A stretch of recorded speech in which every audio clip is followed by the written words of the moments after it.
pa man umuusad ang traslasyon ay dandaan libong deboto muna ang dumalo sa idinaos na Misa Mayor sa Quirino Grandstand kaninang hating gabi.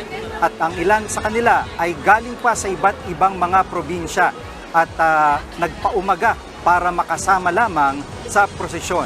Nasa frontline ng balitang yan si Hannibal Talet.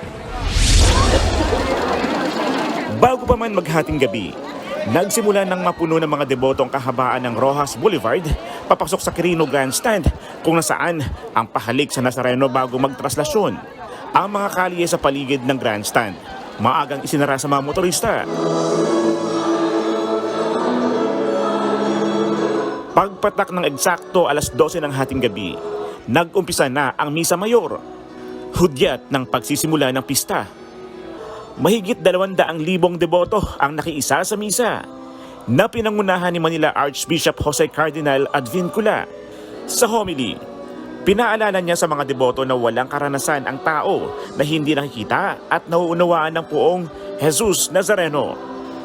Ibig naming makita si Jesus.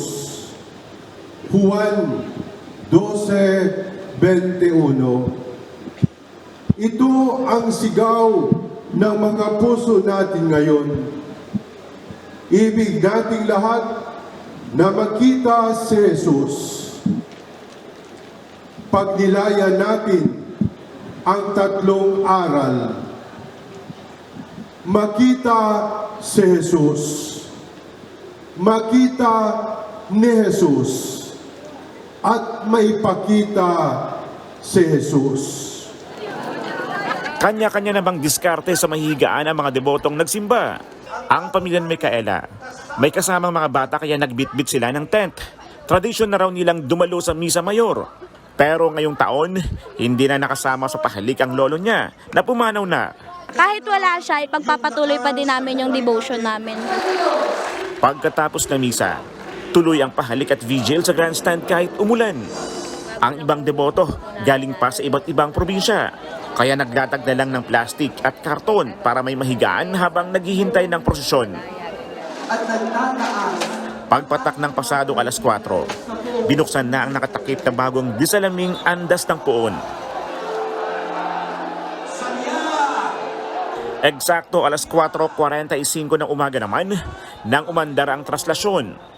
Bagamat may naiwang replika ng puon sa grandstand para sa pahalik, may ibang mga deboto ang kumalas na sa pila para sumama sa prosesyon. Naiwan sa grandstand ang sandamakmak na kalat, kaya habang umaandar palayo ang andas, ito na rin ang hudyat kaya nagsimula ng maglinis ang mga tauhan ng lokal na pamahalaan ng Maynila at ibang volunteer.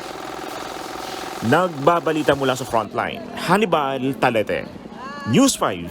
Mga kapatid, Lucy Cruz Valdez po, maging maalam at may pakialam sa mga napapanahong balita sa bansa.